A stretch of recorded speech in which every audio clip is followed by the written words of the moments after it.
Muy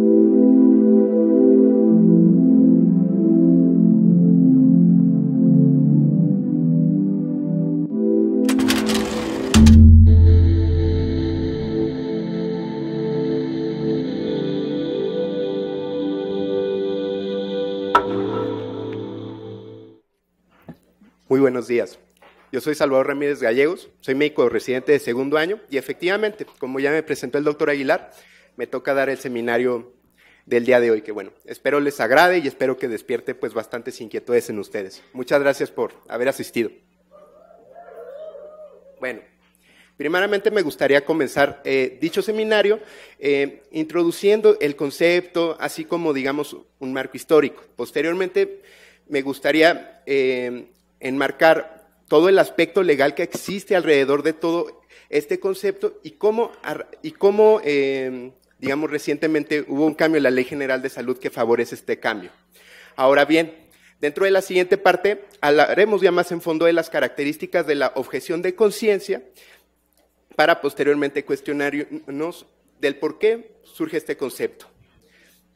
Después me gustaría hablar de algo que desde mi punto de vista que es muy importante, que son los límites de la objeción de conciencia, y finalmente, bueno, no elegiríamos este tema si en cierto modo no existiera cierta aplicación en la salud mental, por lo cual hablaremos de ciertas aplicaciones existentes actualmente, ¿vale?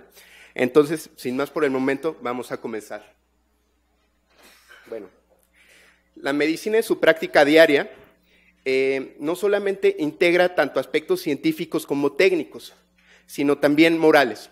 Ustedes ya se habrán dado cuenta en su formación como médicos, inclusive los que tuvimos la oportunidad de, por ejemplo, practicarlo ya después en el servicio social o posteriormente, nos damos cuenta que continuamente nos estamos enfrentando ante árboles de decisiones en cuyo caso no hay solo una respuesta correcta, sino una gran cantidad de variaciones y muchas veces en este sentido, pues se involucra mucho también pues también nuestro aspecto de conciencia, del cual ya hablaremos más adelante.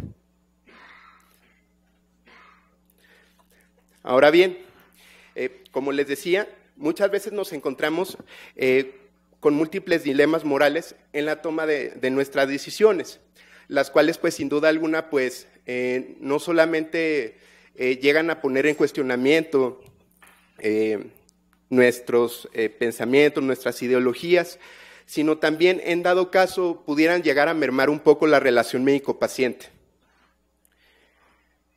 Por todo esto, es importante considerar que recordemos que dentro de los 4 principios de la bioética, que son la beneficencia, la maleficencia, la autonomía y la justicia, con respecto a la autonomía, muchas veces es fundamental considerar no solamente la autonomía del médico, no solamente la autonomía del paciente, sino también como la del médico. Precisamente por esto, y en base a esta justificación, surge este concepto que se denomina objeción de conciencia. Ahora bien, hablemos un poquito de los antecedentes históricos. Si bien los antecedentes históricos realmente no son del todo claros, se piensa que estos existen desde los tiempos socráticos, en los cuales, bueno, cuando habían guerras, pues había gente que se negaba a participar por la razón de pues tratar de mantener la mayor cantidad de paz posible. Sin embargo, no fue sino hasta mediados del siglo XVIII o del siglo XIX, cuando surgen, bueno, las primeras vacunas de viruela y posterior a ello surgen los primeros movimientos antivacunación, ¿no? Que bueno, todavía hasta el momento persisten. Y posteriormente, ya después en el gobierno de Theodore Roosevelt, ahí fue cuando realmente salió la primera ley en Estados Unidos, que no explícitamente hablaba de objeción de conciencia, sino que marcaba mucho esto como aspecto teórico, ¿vale? Ahora bien, ¿qué sucede en nuestro país? Una de las principales razones por la cual decidimos exponer este tema es que precisamente el 22 de marzo de este mismo año, el Congreso de la Unión aprobó una modificación a la Ley General de Salud. Y de hecho, esto fue aprobado con 53 votos a favor, 15 en contra y una abstención. Este reconocimiento legal fue añadiendo el artículo 10 bis en dicha Ley General de Salud, que ya lo veremos más adelante. Muy bien, dentro de la objeción de conciencia hay múltiples definiciones. Sin embargo, creo yo, es importante recalcar esta definición desde dos aspectos, tanto como un fenómeno sociojurídico, como también su definición dentro del campo de las ciencias de la salud, ¿vale? Como fenómeno sociojurídico, objeción de conciencia se define como la negativa a obedecer una norma jurídica debido a la existencia de un imperativo de conciencia contrario al comportamiento pretendido. Ahora bien, hablemos del rey Balduino de Bélgica, quien es un personaje muy importante, ya que en 1991 el Parlamento de dicho país quiso promover una ley antiaborto. Sin embargo, él primeramente mandó una ley al Congreso, una apelación al Congreso, diciendo lo siguiente, que me parecieron muy bonitas sus palabras. Temo en efecto que esta ley sea comprendida por una gran parte de la población como una autorización de abortar durante las 12 primeras semanas después de la concepción. Me inspira también grave aprensión la disposición que prevé que el aborto podrá ser practicado después de las 12 semanas. Si el niño por nacer estuviera quejado de una afección de especial gravedad y reconocida como incurable en el momento de diagnóstico, ¿se ha pensado en la impresión que tal disposición puede hacer a los minusválidos y sus familias?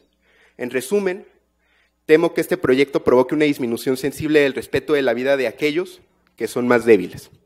Y bueno, gracias a esta apelación, digamos que se revocó un poco esta ley, y bueno, por lo menos en ese momento pues se evitó que se promulgara. Digo, ya después hubo una controversia ahí bien grande en el cual pues básicamente ante una ley de parlamento, según el Bélgica, digamos que como que se pueden rebatir las decisiones del rey, pero bueno, a final de cuentas pues no se aprobó esta ley, y todo esto fue por el deseo individual del rey Balduino, ¿no?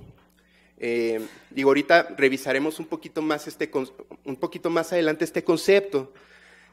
Sin embargo, ¿esto habrá sido una objeción de conciencia colectiva posterior a lo que se hizo? Bueno, en realidad yo creo que esto nos permitiría analizar un poquito más adelante los efectos que puede llegar a provocar la objeción de conciencia. Ahora bien, dentro del marco legal existen dos posturas. Primero, todos los códigos nacionales y las normas nacionales que existen, así como también las internacionales. Dentro de las leyes nacionales, dentro de las leyes internacionales existe el artículo 9 del Convenio Roma, el cual estipula que toda persona pues tiene una libertad del pensamiento. Y también en el artículo 18 del Pacto Internacional de Derechos Civiles Políticos de Nueva York. Sin embargo, también realmente cada país, o realmente ya varios países, tales como Italia, por ejemplo, ya tienen la legislación concerniente a este concepto y ya es reconocido internacionalmente. Ahora bien, hablando localmente, tenemos básicamente dos grandes leyes. Uno, el Código de Bioética para el Personal de Salud, el cual fue publicado en el 2002, y la Ley General de Salud, que, como les decía, recientemente fue modificada para esto. Hablando del capítulo 4 del Código de Bioética para el Personal de Salud, en su artículo 18, en el artículo 28, estipula que el personal de salud podrá rehusarse a aplicar medidas diagnósticas y terapéuticas que a su juicio pongan en riesgo la vida, la función de los pacientes o su descendencia, bien sea a petición de los propios pacientes, de sus superiores jerárquicos o de autoridades institucionales, cuando se oponga a la práctica médica comúnmente aceptada, a los principios bioéticos, a sus capacidades profesionales o a razones de objeción de conciencia. Y finalmente, la modificación que desde mi punto de vista es más relevante a la Ley General de Salud y que pues de hecho jurídicamente tiene una mayor jerarquía, es la siguiente: el personal médico y de enfermería que forme parte del Sistema Nacional de Salud podrán ejercer la objeción de conciencia y excusarse de participar en la prestación de servicios que establece esta ley, cuando se ponga en riesgo la vida del paciente o se trate de una urgencia médica, no podrá invocarse la objeción de conciencia. En caso contrario, se incurrirá en el causal de responsabilidad profesional. El ejercicio de la objeción de conciencia no derivará en ningún tipo de discriminación laboral. Quiero que pongan atención, por favor, en esta cláusula que puse en rojo.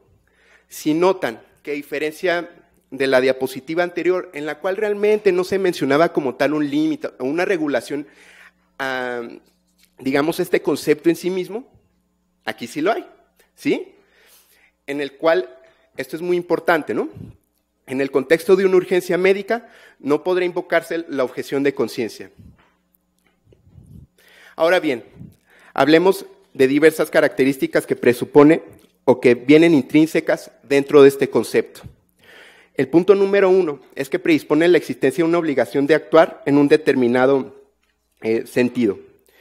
Si, por ejemplo, uno como objetor manifiesta su oposición a dicho precepto legal, el cual es incompatible con nuestros principios morales, pues se deberá de aplicar a él y solamente a él. Por ejemplo, digamos que un ginecólogo podría no estar de acuerdo en la práctica de un aborto, y en ese caso, pues sí podría ser objetor, porque en cierto modo, pues esta característica sí es del área de estudio de él.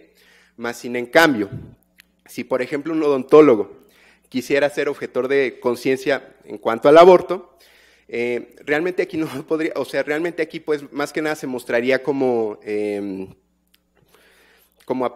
apoyador, como apoyando esta postura en contra del aborto, pues realmente en ese sentido no se tendrían los conocimientos necesarios para realizar una interrupción legal del embarazo, ¿no? Por ejemplo, prácticamente siempre se fundamenta en razones religiosas, éticas, morales, axiológicas o de justicia. Y esto es lo más importante de todo esto, ya que es el núcleo en cuestión de todo el concepto, y como concepto secundario se tiene el incumplimiento de la norma, más no el primario. Como tercer lugar, el comportamiento que demanda el objetor prácticamente siempre será de carácter omisivo, ¿no? Es decir, que busca de abstenerse a una acción que él cree que pudiera llegar a provocarle o tanto un daño moral a él mismo como al paciente. Por ello, esta acción jamás debe de implicar agresividad. De hecho, todo lo contrario, busca de un medio pacífico tratar de buscar alguna solución. Como en cuarto lugar, tampoco aspira a modificar norma alguna, puesto que, por lo tanto, hay una ausencia de un fin político. Y por último, es un mecanismo que permite resolver mediante una vía de excepción, ¿no? Por ello, es importante resaltar la siguiente frase dada por Llamazares: el respeto al pluralismo, inclusive su fomento en determinadas situaciones, tiene como razón de ser y objetivo último las conciencias individuales y la plena realización en auténtica libertad de las personas singulares. Dicho esto, pues básicamente hay tres posturas fundamentales en la objeción de conciencia, ¿no? Digamos que una postura que está absolutamente de acuerdo, en la cual dice que pues la objeción de conciencia prácticamente siempre debe de ser aplicado, ya que como les había mencionado desde un principio, prácticamente siempre se tiene que respetar no solamente la autonomía del paciente, sino también la del médico. Sin embargo, también existe un concepto completamente contrario, que dice: la verdad es que yo no estoy de acuerdo con la objeción de conciencia. Realmente uno siempre tiene que aplicar lo que dice la lex artis, sin importar lo que suceda. Y sin embargo, pues hay una postura intermedia que trata de conciliar un tanto estas partes, que dice, bueno, pues en ciertas situaciones la objeción de conciencia, siempre y cuando se haga un juicio bien claro y con una conciencia completamente plena. Ahora bien, ¿por qué surge la objeción de conciencia? Realmente, en primera instancia, surge pues porque nos encontramos dentro de una sociedad predominantemente democrática, en la cual existe algo que se llama pluralidad ideológica. Es decir, como dicen, cada maestrillo tiene su librillo, y pues con base a ello, pues cada persona tiene pues una ideología diferente, la cual en cierto modo hay que respetar. Asimismo también, la objeción de conciencia surge como una forma de resistencia para evitar un conflicto de valores entre moralidad y el derecho, mediante una posición de disenso, es decir, al tratar de revocar alguna ley que se tenga establecida, y el no acatamiento de cierta moralidad, por lo que busca la no obediencia a la obligación no impuesta de dicho poder. ¿Vale? Ahora bien, ¿qué hay de la segunda parte de la palabra de objeción de conciencia, ¿no? Objetarse, pues es negarse a algo, no estar de acuerdo a algo. Sin embargo, pues, ¿por qué es importante mencionar esta segunda parte del concepto? Muy bien. Primeramente, la conciencia como concepto se define como proceso mental en el cual uno delibera sus acciones en base a lo considerado como bueno o malo por el sujeto. Por lo mismo, y este va a ser uno de los conceptos más fundamentales, esto le confiere individualidad, un carácter de individualidad a la objeción de conciencia. ¿Sí? Es decir, tiene un carácter completamente inmanente, o sea, que es completamente intrínseco a nosotros, ¿no?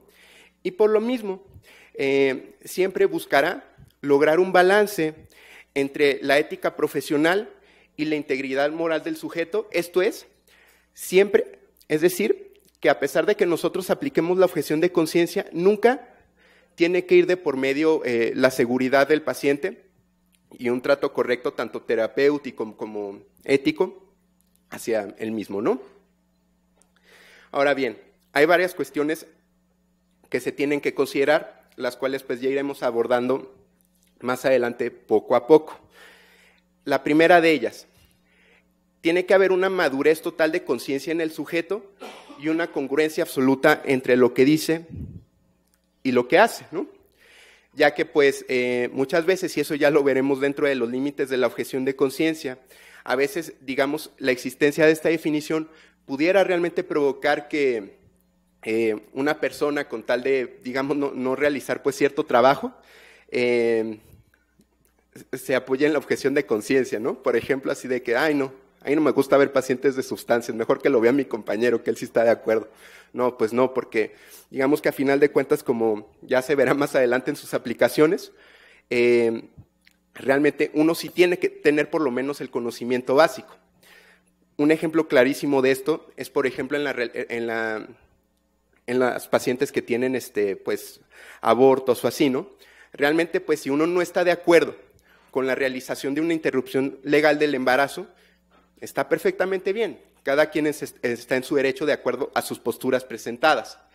Sin embargo, lo que desde el punto de vista de varios autores, y que coincido con ellos, es completamente reprobable, es que gracias a ello, uno realmente no conozca pues, los pormenores de los procedimientos, los riesgos y el por qué se realiza. Porque imagínense, ¿no? Digo, nosotros ya no vemos eso ahorita, pero imagínense que les llega una paciente que tuvo una interrupción del embarazo voluntaria, realmente se lo hizo en un lugar no autorizado, con poca técnica estéril, la paciente llega en estado de choque hipovolémico y uno, como no está de acuerdo, no sabe qué hacer. Entonces, pues realmente siempre hay que considerar eso. En segundo término, siempre, aquel que sea considerado como un objetor de conciencia siempre tiene que mostrar una flexibilidad cognitiva absoluta. ¿A qué me refiero con esto? A que uno siempre tiene que estar de acuerdo a todas las diferentes posturas de las que existen, y en base a ello realmente también estar siempre abierto a las opiniones de los demás. Este concepto va a tomar muchísima fuerza un poco más adelante, entonces me gustaría que se lo quedaran un poco grabado. Y finalmente, retomando otra vez este concepto tan importante de la individualidad, es que finalmente la objeción de conciencia se basa completamente en una decisión personal, ya sea por cuestiones éticas, morales, pero de nueva cuenta, personal, completamente personales al sujeto, ¿no? Y finalmente, no es un derecho absoluto ni prioritario, pues está limitado cuando puede vulnerar los derechos de otras personas o cuando se enfrenta a otros valores que es necesario ponderar. Volvemos a lo mismo, o sea, realmente, pues la objeción de conciencia, pues trata de mediar, ¿no? Y ahora bien, en base a todo lo que ya platicamos, a pesar de que ya empezamos a aterrizar un poco este tema, ¿podrá existir una objeción de conciencia individual? Digo, una objeción de conciencia colectiva. Bueno, desde mi punto de vista y desde el punto de vista de varios actores que leí, la respuesta rotunda es no. Ahora bien, todo esto es fundamentalmente por lo que ya mencionamos desde hace un momento, que este concepto es completamente individualista, ¿no? Les voy a poner 3 escenarios, ¿no? Por ejemplo, tenemos tanto un hospital público como uno privado, ¿no? En ese sentido, pues algunos de los hospitales que existen, ¿no? De los grandes hospitales, no solamente en volumen, sino en reconocimiento y demás, ¿no? Realmente, aquí, por ejemplo, tanto el Hospital General como el ABC, etcétera, pudieran decir, pues nosotros nos apegamos a la vida, no estamos de acuerdo con la interrupción legal del embarazo, por lo tanto, en este hospital no se realiza dicho procedimiento. ¿Por qué eso no se consideraría objeción de conciencia? Si a final de cuentas están apelando, que bueno, pues la ley por lo menos ya no penaliza, ¿no? Pues fundamentalmente porque aquí, más que ejercerse la objeción de conciencia, prácticamente estos recintos están aplicando su normatividad intrínseca al no estar de acuerdo con dicho procedimiento. Sin embargo, en un hospital pequeño, a veces esto pudiera llegar a generarse esto pudiera llegar a ser un cuestionamiento importante. ¿Por qué?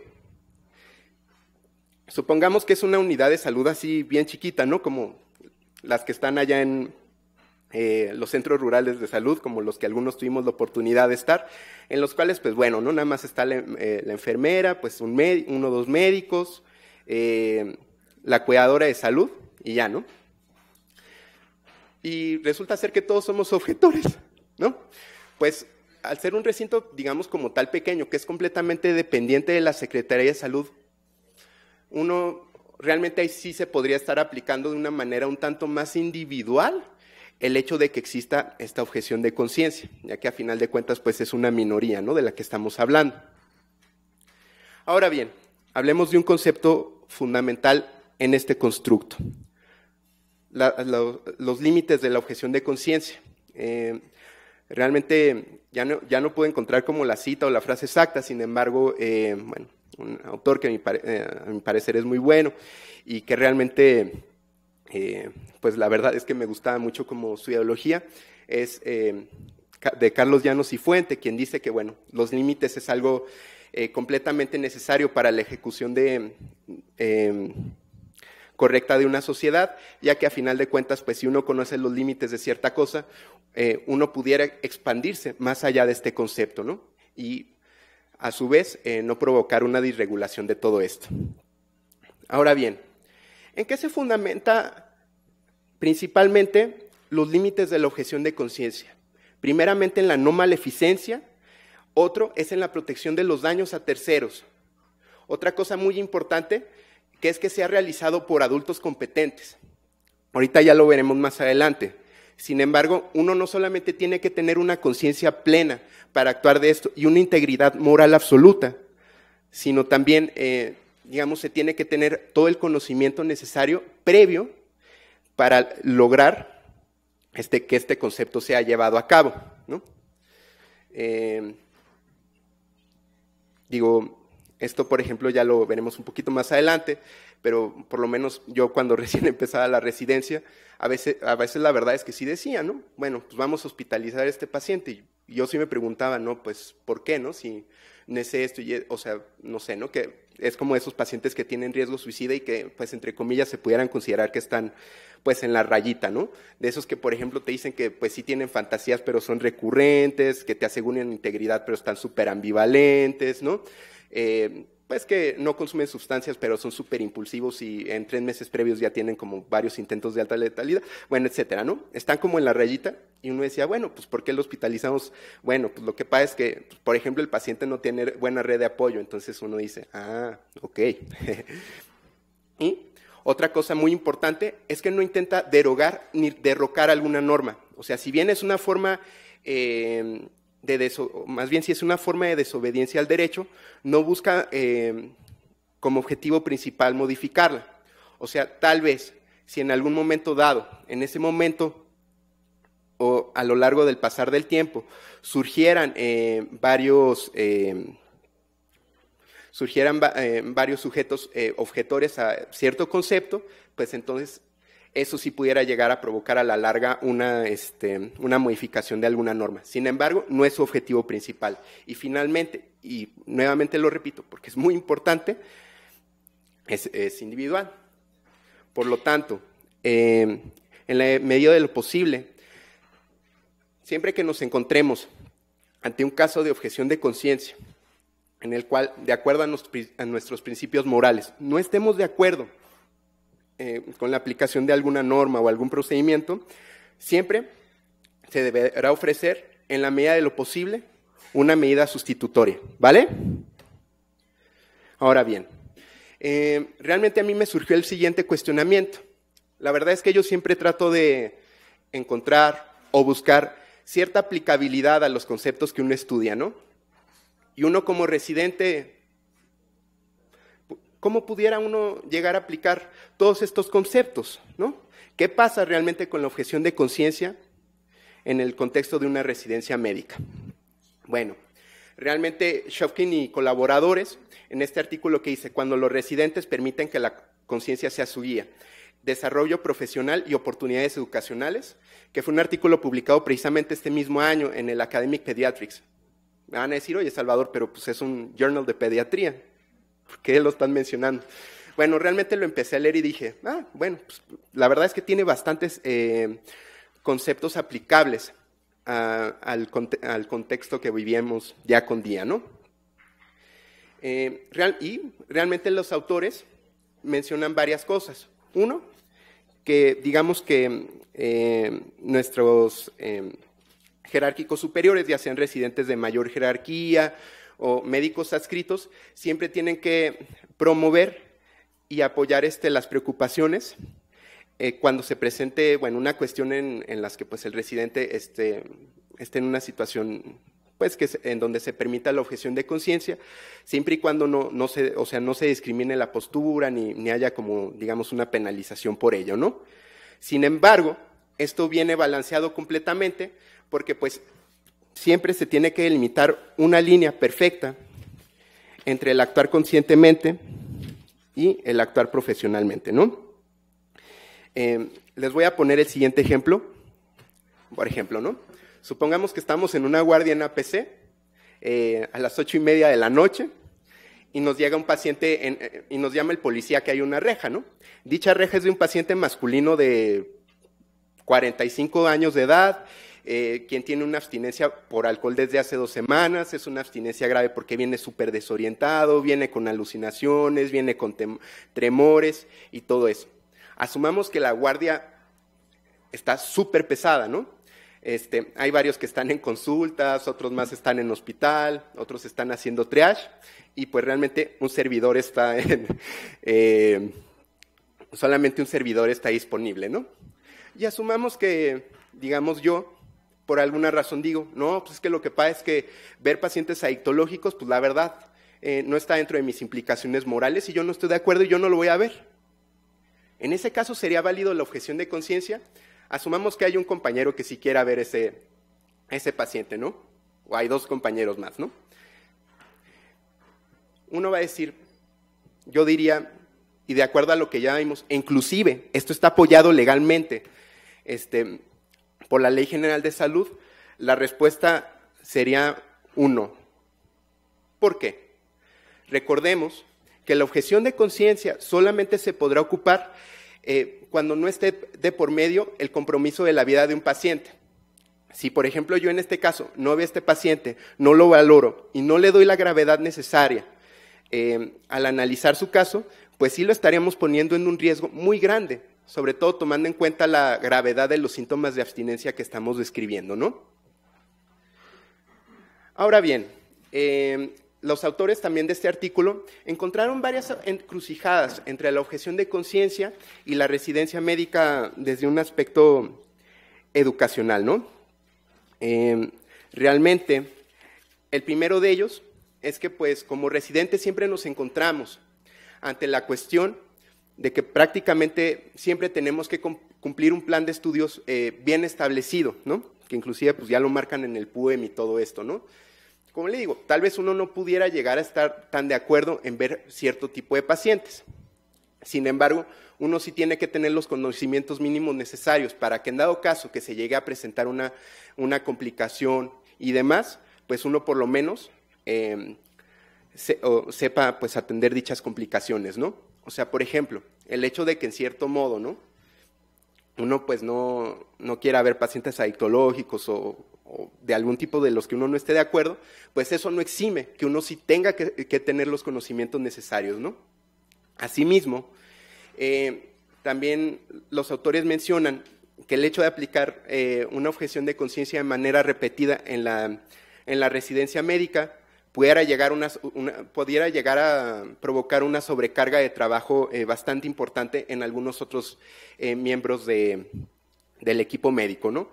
Por ejemplo, ¿no? Supongamos que, sobre todo en los hospitales, ¿no? Que son 5 o 6 residentes y así, que imagínense que luego se quedan como 4 o 5 de guardia, que por ejemplo 3 sean objetores y otros 2 no, entonces pues bueno, pues ve todos los procedimientos de los cuales yo no estoy de acuerdo. Entonces ellos dicen, sí, uno sí tiene que tener realmente cuidado con esto, sobre todo porque pues nos enfrentamos ante un sistema en el que pues intrínsecamente se tienen un sistema organizacional y jerárquico muy importante y bastante marcado, ¿no? Y finalmente, también otra de las encrucijadas, ¿no? De las cuestiones que muestran ellos, es que realmente el periodo de formación de la residencia médica es un proceso en el cual uno va poco a poco obteniendo la identidad como profesional de la salud, es decir, en nuestro caso como psiquiatra.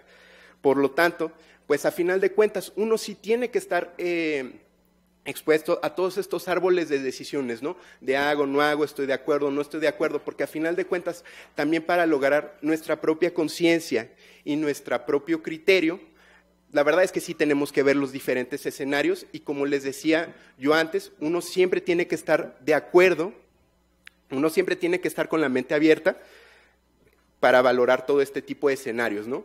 Por lo mismo, y retomando conceptos anteriores, uno tiene que tener una flexibilidad cognitiva absoluta.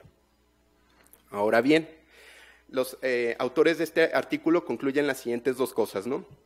La residencia médica, pues es un periodo de adolescencia profesional que, como ya mencionábamos, pues uno apenas pues, va aprendiendo las diferentes cosas y por lo mismo, pues no hay solo una respuesta correcta única.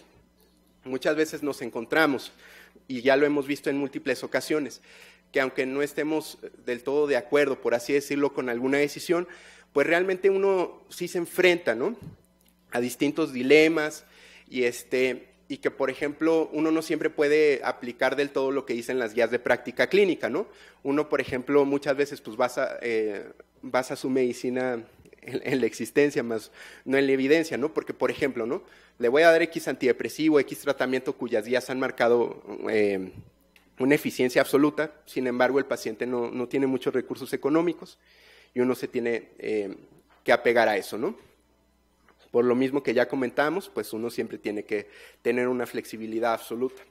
Ahora bien, yo les quise dar este contexto para realmente ya abordar la parte que nos compete a nosotros, ¿no? Que es la aplicación en la salud mental. Si bien desgraciadamente no logré encontrar muchas aplicaciones ni mucha literatura descrita en torno a las aplicaciones de la objeción de conciencia en la salud mental, realmente encontré un artículo muy interesante publicado en el 2016 por la doctora Liliana Mondragón, que se titula Objeción de conciencia en el campo de la salud mental. Ahora bien, ella pues básicamente decidió aplicar este contexto o este concepto a la conducta del paciente suicida, ¿no? Ella pues inicia el artículo diciendo, ¿no? Que muchas veces pues el abordaje del paciente suicida se aborda desde una visión completamente paternalista, pues con el principio de la beneficencia y la no maleficencia, al ser pacientes que tienen una autonomía un tanto disminuida, pues muchas veces uno trata de decidir por ellos, ¿no? Y por lo mismo, ella lo considera como una condición única, pues digamos que es la única razón, entre comillas, voluntaria, que le confiere a una persona el estatuto de enfermo. Y por lo mismo, pues se pudiera llegar a provocar muchísima discriminación y un estigma muy importante, porque como ya lo veremos más adelante, el suicidio muchas veces es percibido, ¿no? Inclusive no solamente como pues algo moralmente malo, sino dentro del contexto religioso en el que vivimos, pues inclusive hasta como un pecado, ¿no? Entonces, como ya les mencionaba, ¿no? La autonomía del paciente, pues prácticamente en estos casos siempre se muestra mermada. Perdónenme. Por lo mismo, también a todo lo anterior se añade el contexto sociocultural del sujeto, es decir, ¿no? Uno tiene pues un paciente que tiene un trastorno depresivo mayor, digamos que ya le hemos dado pues unos 2, 3 tratamientos, no funciona, ya le hemos dado potenciadores, etcétera, y el paciente sigue sin responder y pues realiza algún intento, ¿no? Y muchas veces pues la familia, inclusive en uno como médico, en vez de cuestionarnos del por qué el paciente está teniendo esta conducta, uno dice, ¿no? No, pues es que por qué lo hiciste y demás, ¿no? Y por lo tanto, el objetivo de la autora fue valorar la relación médico-paciente y las actitudes tomadas ante un paciente con conducta suicida, ¿no? Realmente, la metodología de este estudio fue la siguiente, ¿no? Se entrevistaron a 3 pacientes de 2 hospitales psiquiátricos diferentes, quienes eran mayores a 18 años de edad. Ellos, pues, independientemente del diagnóstico, en el último año habían estado siendo seguidos en la consulta externa por haber tenido con anterioridad un intento suicida. Permítanme tantito. Una disculpa. Y también, asimismo, también se entrevistaron respectivamente a sus 3 médicos tratantes, ¿no? Y en base a ello, pues, se analizaron, o sea, se promulgaron sus decisiones, lo que expresaron todos ellos, y se determinaron las siguientes conclusiones, ¿no? Que bueno, muchas veces el acto suicida es percibido por parte del personal de salud como un acto de cobardía absoluta, ¿no? Otra parte es que el enojo de los médicos tratantes,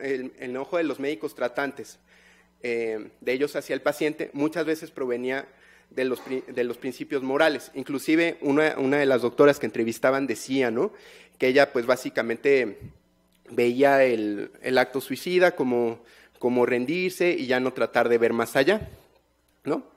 Y por lo mismo a veces el suicidio tiende a verse como algo motivado e intencionado. Y sin embargo pues también no hay que olvidar que inclusive yo creo que esto nos ha pasado a muchos, que el suicidio muchas veces es percibido como un fracaso terapéutico, ¿no?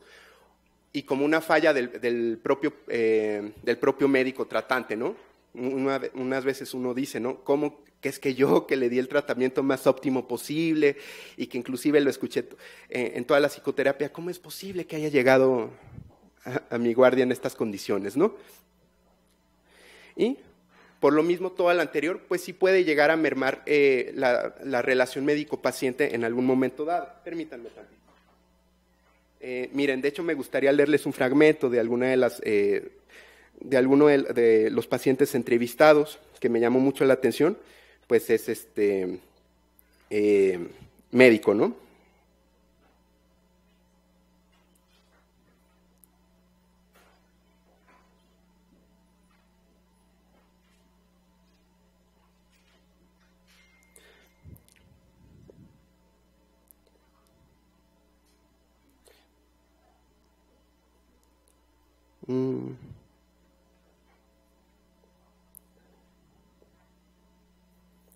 Cierto.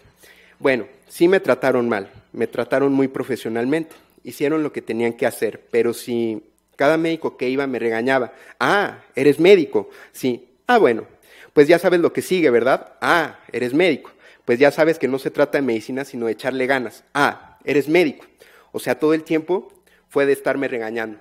Entonces, como les digo, pues realmente sí se demostró que a veces el involucrar en cierto modo la moralidad y nuestros propios pensamientos sí mermaba toda esta tensión.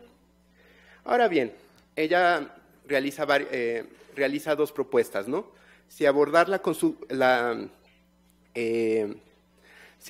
conducta suicida del paciente desde una perspectiva de objeción de conciencia, es decir, que de acuerdo a mi moralidad yo no veo a ese paciente, bueno, ella fundamentalmente menciona que en realidad este concepto pues no es aplicable, ya que pues aquí pues no solamente se ve mermada la autonomía del paciente, sino pues también es una condición en la cual el paciente a final de cuentas pues corre completamente peligro, ¿no? Y también se tiene un segundo concepto que ella añade, que es la objeción de ciencia, que es algo que realmente nunca habíamos tocado hasta este momento. Sin embargo, ¿qué es la objeción de ciencia? Que es revocarme a la literatura científica previamente establecida para en base a ello tomar una decisión, ¿no? Es decir, el no estar de acuerdo con lo ya previamente establecido por algunas guías clínicas y demás.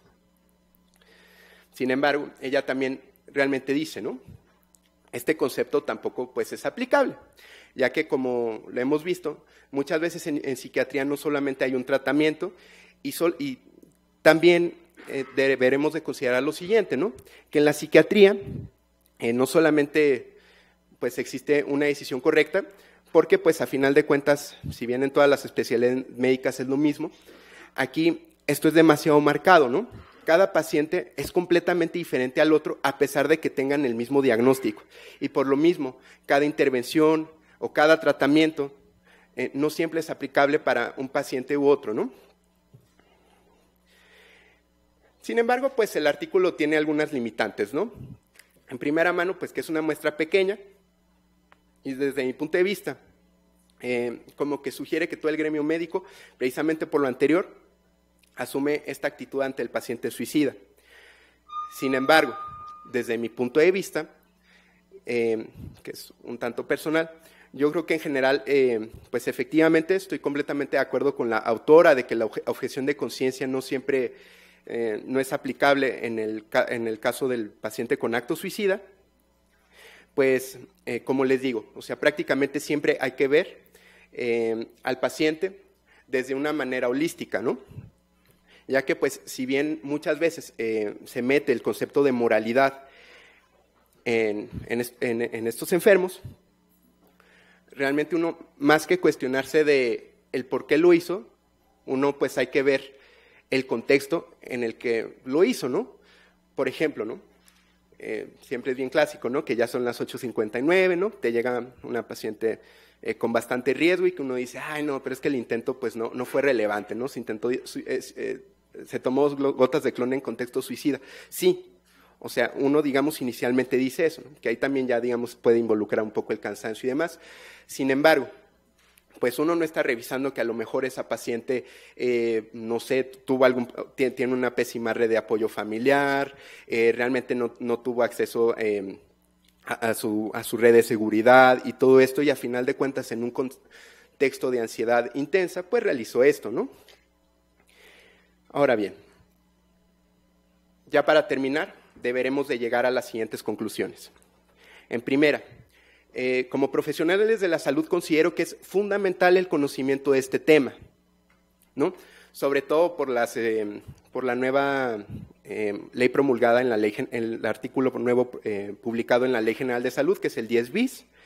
Después, este concepto también es muy importante, la objeción de conciencia como tal no pretende ni rebatir leyes, ni tiene un interés político absoluto.